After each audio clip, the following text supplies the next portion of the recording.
열왕기상 9장. 솔로몬이 하나님의 성전과 그의 왕궁을 건축하는 일, 곧 마음먹었던 모든 일을 마친 뒤에 하나님께서 전에 기브온에서 나타나셨던 것처럼 솔로몬에게 다시 나타나셨다. 하나님께서 그에게 말씀하셨다. 내가 내 기도와 뜨거운 간구를 모두 들었다. 내가 지은 이 성전을 내가 거룩하게 했다. 이제 내 이름이 그 위에 영원히 새겨졌으니 내 눈이 그 위에, 내 마음이 그 안에 언제나 머물 것이다.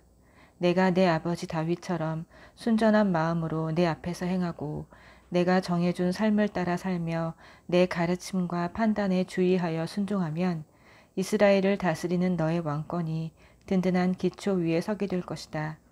내 아버지 다윗에게 보증했던 것처럼 내게도 이것을 보증하겠다.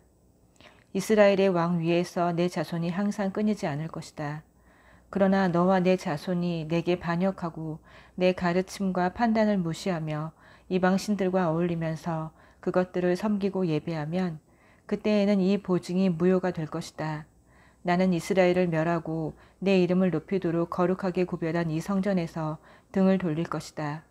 그러면 이스라엘은 세상 민족들 사이에서 흉한 농담거리가 되고 말 것이다. 지금은 이렇게 훌륭한 이 성전도 비웃음거리가 되고 말 것이다. 지나가는 사람들이 고개를 저으며 이게 어찌된 일인가, 어쩌다가 이렇게 망해버렸는가 하고 물을 것이다. 그러면 그들은 이런 답을 듣게 될 것이다.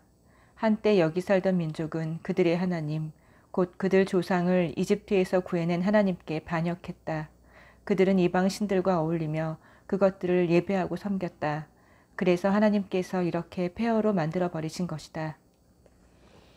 솔로몬은 20년 만에 두 건물, 곧 하나님의 성전과 자신의 왕궁을 지은 뒤에 두로왕 히람에게 갈릴리 땅에 있는 마을 20개를 선물로 주었다. 이것은 히람이 솔로몬이 원하는 대로 백향목과 잣나무와 금을 준 것에 대한 보답이었다. 그러나 두로에서 와서 솔로몬이 준 마을들을 둘러본 히람은 선물이 마음에 들지 않았다. 히람이 말했다. 친구여, 오지의 산골 마을 20개라니 이것이 무슨 보답이오? 사람들은 지금도 그곳을 쓸모없는 오지 마을이라고 부른다. 히람이 4.5톤 가량의 금에 대한 답례로 솔로몬에게 받은 것은 그것이 전부였다. 솔로몬 왕의 노역을 동원해 하나님의 성전과 자기 왕궁, 방어시설, 예루살렘, 성벽, 하솔과 무깃도와 게셀의 요새화된 성읍을 건축한 공사 기록은 이러하다. 전에 이집트 왕 바로가 올라와서 게셀을 점령하여 불사르고 그곳에 살던 가나안 사람을 다 죽였다. 그는 그 도시를 솔로몬의 아내가 된 자기 딸에게 결혼 선물로 주었다. 그래서 솔로몬이 게셀을 재건했다. 솔로몬은 또 아렛 베토론과 바알랏, 사막의 다말, 곡식을 저장해 둘 변방의 성읍, 전차와 말을 둘 성읍들을 건축했다. 예루살렘이든 레바논이든 자기 마음에 드는 곳이면 어디에나 대대적인 건축 공사를 벌였다. 솔로몬은 그 땅 원주민, 이스라엘 자손이 아닌 아모리 사람, 헷 사람, 브리스 사람, 히윗 사람, 여부스 사람 가운데서 살아남은 무리, 곧 거룩한 전쟁에서 살아남은 자들을 강제 노역 부대로 편성했는데 이 정책은 오늘까지 시행되고 있다. 그러나 이스라엘 사람은 그런 대우를 받지 않았다. 그들은 솔로몬의 군대와 행정부에서 정부 지도자, 전차와 전차병, 지휘관으로 일했다. 또한 그들은 솔로몬의 건축 공사를 책임지는 관리가 되었는데 모두 550명이 노역자들을 감독했다.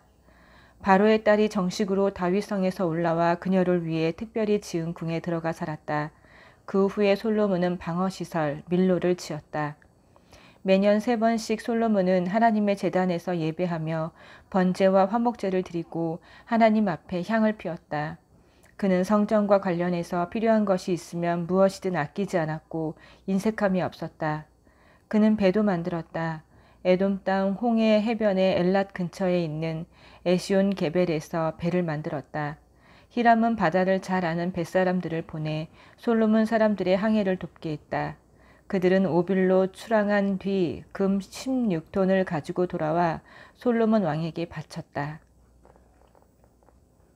10장. 스바 여왕이 솔로몬에 대한 소문과 그것이 하나님의 이름과 관련이 있다는 말을 듣고 어려운 질문으로 그의 명성을 시험해 보기 위해 솔로몬을 찾아왔다. 그녀는 향료와 어마어마한 양의 금과 값진 보석을 낙타에 싣고 당당하고 호화롭게 예루살렘에 입성했다.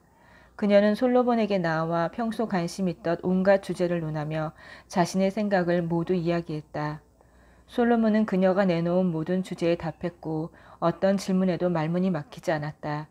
솔로몬의 지혜를 직접 경험한 스바 여왕은 그가 지은 왕궁, 잘 차려놓은 식사, 멋있게 줄지어 선 왕궁 관리들, 단정하게 차려입은 시종들, 호화로운 수정, 그리고 하나님의 성전에 오르는 계단에서 아낌없이 번제를 드리는 정성스런 예배를 보며 그 모든 것에 감탄했다.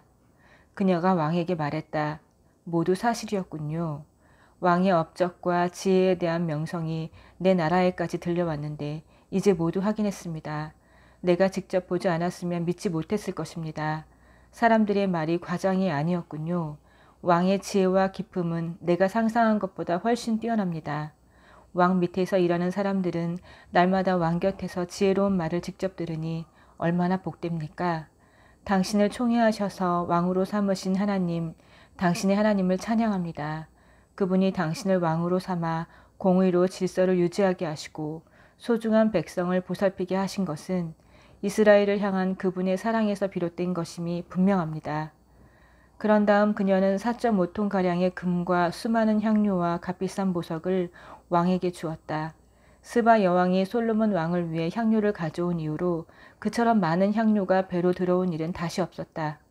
히람의 배들은 오빌에서 금을 수입해 오면서 엄청난 양의 향기로운 백단목과 값비싼 보석도 함께 가져왔다. 왕은 백단목으로 하나님의 성전과 왕궁에 드릴 세련된 가구를 제작하고 음악인들을 위해 하프와 수금을 만들었다. 그만한 백단목을 들여온 경우는 이후로도 없었다. 솔로몬 왕은 스바 여왕이 원하는 것을 모두 주었다. 이미 후하게 준 것 외에도 그녀가 구하는 것은 무엇이든 다 주었다. 그녀는 흡족해하며 신하들을 이끌고 자기 나라로 돌아갔다. 솔로몬은 매년 조공으로 금 25톤을 받았다. 이것은 상인과 여러 왕과 지방 장관들과의 무역에서 나오는 세금과 수익 외의 수입이었다. 솔로몬 왕은 얇게 두들겨 편 금으로 사람 키만한 방패 200개, 방패 하나에 금 3.4kg씩 들어갔다. 그 절반 크기의 작은 방패 300개를 만들었다. 그는 그 방패들을 레바논 숲 궁전에 두었다. 왕은 상하로 큰 보좌를 만들고 눈에 잘 띄도록 겉에 금을 입혔다. 보좌 아래에는 6개의 층계가 있었고 보좌 뒤에는 아치 모양이었다. 양쪽 팔걸이 옆으로 사자상을 두었는데 6층계의 양쪽 끝에도 각각 사자상이 하나씩 서 있었다. 주변 어느 나라에도 그와 같은 보좌는 없었다. 솔로몬 왕의 잔과 컵은 금으로 만들었고 레바논 숲 궁전의 식기도 모두 순금으로 만들었다. 은으로 만든 것은 하나도 없었다. 솔로몬 시대의 은은 흔하고 값싼 것이었다. 왕은 원양 선박을 바다에 두어 히람의 배와 함께 있게 했다. 3년에 한 번씩 그 배가 금과 은, 상하, 원숭이 공작을 치러 날랐다. 솔로몬 왕은 지상의 그 어떤 왕보다 지혜롭고 부유했다. 그는 모든 왕보다 뛰어났다. 온 세상 사람들이 하나님께서 솔로몬에게 주신 지혜를 배우려고 찾아왔다. 오는 사람마다 금은 기물, 고급 예복과 의복, 최신 무기, 외국산 향료, 말과 노새 같은 선물을 가져왔다. 방문객들의 행렬이 매년 줄을 이었다. 솔로몬은 전차와 말을 모았다. 그가 모은 전차가 1400대, 말이 12,000마리였다. 그는 그 말들을 예루살렘뿐 아니라 전차가 주둔해 있는 특별 성읍들에도 두었다. 그의 시대에는 은이 돌처럼 흔했고 백향목도 낮은 산지에 무화과 나무만큼이나 흔했다. 왕이 타는 말은 이집트와 실리시아에서 들여왔는데 특별히 왕의 중개인들이 매입했다. 이집트에서 들여온 전차는 은 6.8kg, 말은 은 1.7kg에 거래되었다. 솔로몬은 헷과 아람 왕실을 상대로 말 무역을 벌여 호황을 누렸다. 11장 솔로몬 왕은 여자에 집착했다. 바로에 따른 그가 사랑한 많은 이방 여인들, 모압, 암몬, 에돔, 시돈, 헷 여인들 가운데 첫 여자에 불과했다. 하나님께서 이스라엘에게 너희는 그들과 결혼해서는 안 된다. 그들이 너희를 꾀어 그들의 신들을 섬기게 할 것이다 라고 분명히 경고하셨지만 그는 주변 이방 나라들에서 여인들을 취했다. 솔로몬은 자신의 마음을 빼앗은 그 여인들을 포기하지 않았다. 그는 700명의 왕비와 300명의 후궁, 모두 합해 1000명의 아내를 두었다. 과연 여인들이 그를 꾀어 하나님에게서 멀어지게 했다. 솔로몬이 늙자 아내들은 자기들의 이방 신들로 그를 꾀었고 결국 그는 하나님을 저버리게 되었다. 그는 아버지 다윗과 달리 하나님께 끝까지 신실하지 못했다. 솔로몬은 시돈의 창녀 여신 아스다롯과 암몬의 혐오스러운 신 몰렉을 가까이 했다. 솔로몬은 공공연히 하나님을 거역하면서 아버지 다윗이 걸어간 길을 따르지 않았다. 더 나아가 그는 예루살렘 동쪽 산에 모압의 혐오스러운 신 그모스와 암몬의 혐오스러운 신 몰렉을 섬기는 산당들을 지었다. 그는 자신의 모든 이방 아내들을 위해 그와 같은 산당을 지었다. 그들이 바친 제사의 연기와 냄새가 그 땅을 더럽혔다. 솔로몬이 이스라엘의 하나님을 버렸으므로 하나님께서 그에게 진노하셨다. 하나님께서는 2번이나 그에게 나타나셔서 다른 신들을 가까이 하지 말라고 분명히 명령하셨지만 솔로몬은 하나님의 명령에 순종하지 않았다. 하나님께서 솔로몬에게 말씀하셨다. 내가 이런 식으로 믿음을 저버리고 내 명령대로 행할 뜻을 보이지 않으니 내가 내게서 나라를 빼앗아 다른 사람에게 넘겨줄 것이다. 다만 내 아버지 다윗을 생각해서 내 생전에는 그리하지 않겠다. 하지만 내 아들이 대가를 치를 것이니 내가 그의 손에서 나라를 빼앗을 것이다. 그러나 내 종 다윗과 내가 택한 성 예루살렘을 생각하여 다 빼앗지는 않고 한 지파를 남겨둘 것이다. 하나님께서 에돔 왕의 후손 하닷을 일으키셔서 솔로몬을 대적하게 하셨다. 예전에 다윗이 에돔을 멸할 때 군사령관 요압이 죽은 사람들을 묻으러 갔다가 에돔의 남자들을 모두 쳐 죽인 일이 있었다. 요압과 그 군대는 그곳에 6달 동안 머물면서 에돔의 모든 남자를 철저하게 죽였다. 당시 소년이었던 하닷은 자기 아버지 밑에서 일하던 에돔 사람 몇몇과 함께 피신했다.